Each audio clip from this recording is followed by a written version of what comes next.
কিন্তু আশা করি তোমরা ভালো আছো। সৃষ্টি কলেজ কর্তৃক আয়োজিত অনলাইন ক্লাসে তোমাদের স্বাগতম জানাচ্ছি। আজকে উচ্চতর গণিত দ্বিতীয় পত্র ৬ষ্ঠ অধ্যায় পরাবৃত্তের উপর একটি লেকচার দেব। লেকচারটি তোমরা ভালো করে অনুসরণ করবে। ইতিপূর্বে পরাবৃত্তের উপর 4টি লেকচার দিয়েছি। আজকে পঞ্চম তথা শেষ লেকচারটি ভালো করে অনুসরণ করো। কোন সরল রেখা যদি পরাবৃত্তের স্পর্শক হওয়ার শর্ত কি সেটা আমরা দেখাবো। কোন সরল রেখা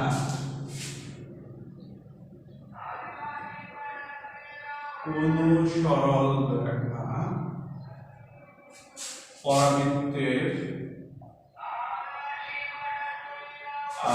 স্পর্শক হওয়ার শর্ত।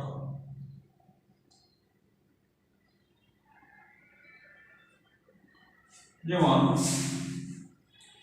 y mx c এটা হচ্ছে একটি সরলরেখা এবং y স্কয়ার এটা হচ্ছে একটি পরাবৃত্ত। প্রিয় শিক্ষার্থীবৃন্দ, y mx c এটা হচ্ছে একটি সরলরেখা আর y স্কয়ার 4x এটা হচ্ছে একটি পরাবৃত্ত। তাহলে এই সরলরেখাটি এই পরাবৃত্তের একটি স্পর্শক হওয়ার শর্ত আমাদের নির্ণয় করতে হবে।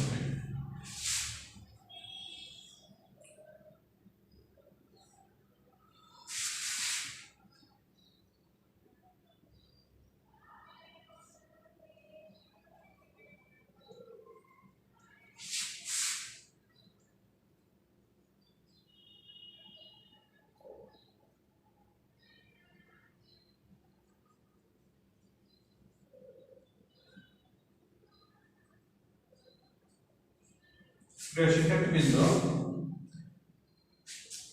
এখানে PQ হচ্ছে একটি ছেদক বা ছেদক,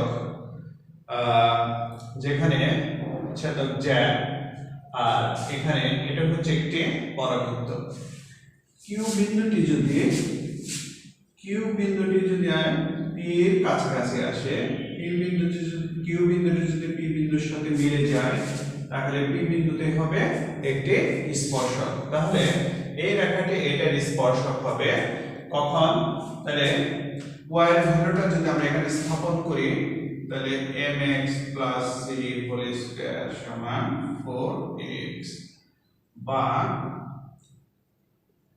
m square x square 2m cx c square সমান 4x বা m square x square 2mc 4x c 0।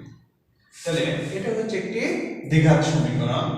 তাহলে এই সমীকরণের মূলদ্বয় সমান হলে কি সমীকরণের, তাহলে PQ ছেদকটি 1 নং এই 2 নং পরাবৃত্তের স্পর্শক হবে যদি এই সমীকরণের মূলদ্বয় সমান হয়। তাহলে মূলদ্বয় সমান হওয়া মানে কি এই সমীকরণের পৃথক যদি শূন্য হয়, তাহলে এই সমীকরণের পৃথক হচ্ছে পৃথক d সমান b স্কয়ার মাইনাস 4ac যদি 0 হয়, তাহলে সেখান থেকে আমরা বের করতে পারি নির্ণয় শর্ত। তাহলে নির্ণয় শর্ত হবে c ইকুয়াল টু হচ্ছে a বাই m। তাহলে এটাই হচ্ছে আমাদের নির্ণয় শর্ত। প্রিয় শিক্ষার্থীবৃন্দ, এই ছেদকটি যদি এই পরাবৃত্তের একটি স্পর্শক হয়, অর্থাৎ কিউ বিন্দুটি যদি পি বিন্দুর সাথে মিলে যায়, পি বিন্দুতে যে রেখাটির স্পর্শক হবে সেই স্পর্শক হওয়ার শর্ত হচ্ছে c equal to a by m। আর এই স্পর্শ বিন্দুর স্থানাঙ্ক কত হবে? স্পর্শ বিন্দুর স্থানাঙ্ক হবে a by m square a by m square to a by m, a by m square to a by m সেটাই হবে আমাদের স্পর্শবিন্দুর স্থানাঙ্ক। তাহলে এখানে c সমান যদি a by m হয় তাহলে এই রেখাটি এই পরাবৃত্তের একটি স্পর্শক হবে। তাহলে আমাদের এই শর্তটা আমাদের মনে রাখতে হবে, c সমান হচ্ছে a by m। তাহলে c এর ভ্যালু যদি a by m এর সমান হয় তাহলে এই রেখাটি এই পরাবৃত্তে স্পর্শক হবে। ফর এক্সাম্পল এটা হচ্ছে একটি পরাবৃত্ত। তাহলে এক নং সরলরেখাটি এক নং হচ্ছে একটি সরলরেখার সমীকরণ, এটা হচ্ছে একটি পরাবৃত্ত সমীকরণ। এটা হচ্ছে একটি সরল রেখা আর এটা হচ্ছে একটি পরাবৃত্তের সমীকরণ।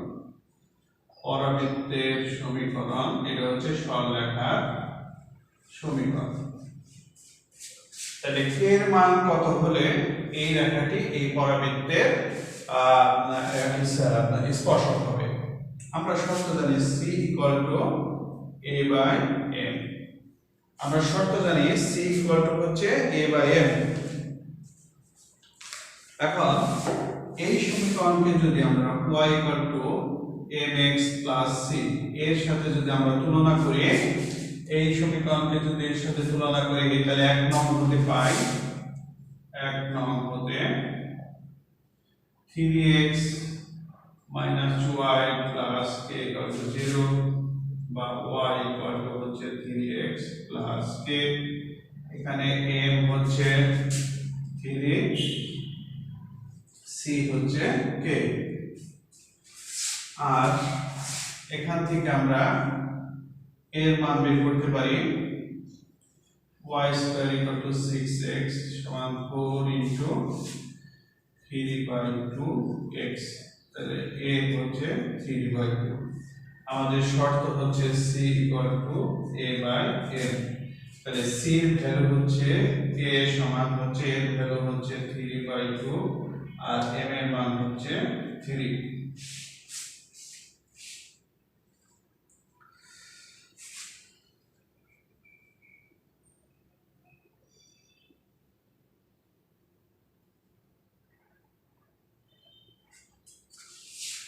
তাহলে সমান হচ্ছে হাফ। তাহলে এখান থেকে আমরা k এর মান নির্ণয় করলাম, k এর মান হচ্ছে হাফ। তাহলে এই রেখাটি এই পরাবৃত্তের স্পর্শক হবে k এর মান কত হলে? k এর মান যদি হাফ হয় তাহলে এই রেখাটি এই পরাবৃত্তের একটি স্পর্শক হবে। এখান থেকে আমরা স্পর্শবিন্দু স্থানাঙ্কটাও নির্ণয় করতে পারি। তাহলে স্পর্শবিন্দু স্থানাঙ্ক, স্পর্শবিন্দুর স্থানাঙ্ক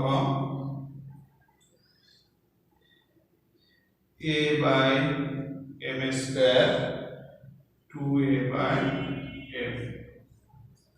এর মান 3/2, m এর মান হচ্ছে 3, এর মান 2 * 3/2, m এর মান হচ্ছে 3।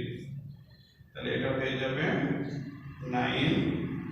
তাহলে এখান থেকে আমরা পাচ্ছি 1/6, 2 ক্যান্সেল 1। প্রিয় শিক্ষার্থীবৃন্দ, তাহলে এখান থেকে আমরা k এর মান নির্ণয় করলাম হাফ এবং স্পর্শবিন্দু স্থানাঙ্ক হচ্ছে 1/6 1।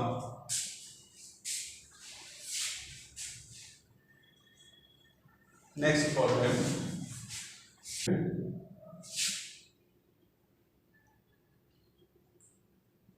স্পর্শ করবে যদি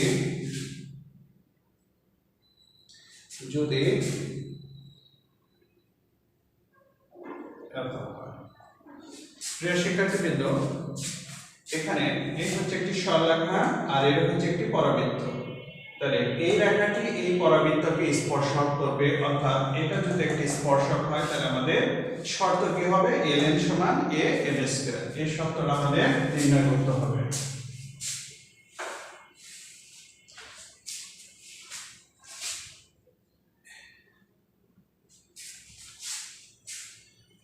lx + my + n = 0 বা my - lx - n। বা y সমান minus l by m x minus n by f। এই সমীকরণকে যদি আমরা y equal to mx plus c, এই সমীকরণকে যদি আমরা y equal to mx plus c এর সাথে তুলনা করি, তাহলে এখানে এটা হচ্ছে আমাদের, এখানে আমাদের m হচ্ছে minus l by m, c হচ্ছে মাইনাস l বাই m। আর তাহলে শর্ত হচ্ছে 1 নং রেখাটি, এই রেখাটি এই পরাবৃত্তের স্পর্শকার শর্ত হচ্ছে, তাহলে নির্ণয় শর্ত c equal to a by m, c equal to হচ্ছে a বাই m। এখন c এর ভ্যালু হচ্ছে n বাই m, m সমান হচ্ছে মাইনাস l বাই m। এখান থেকে আমরা পাচ্ছি n by m minus m by l, বা ln সমান মাইনাস a m স্কয়ার।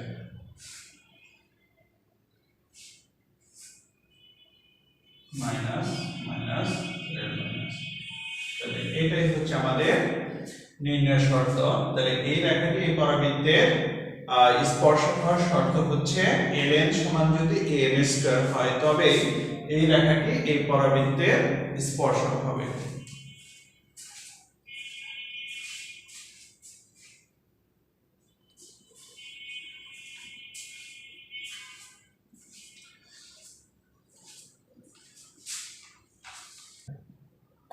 এই সরলরেখাটি এই পরাবৃত্তের স্পর্শক হবে ln সমান am স্কয়ার হলে আমাদের নির্ণয় শর্ত হচ্ছে c equal to a by m।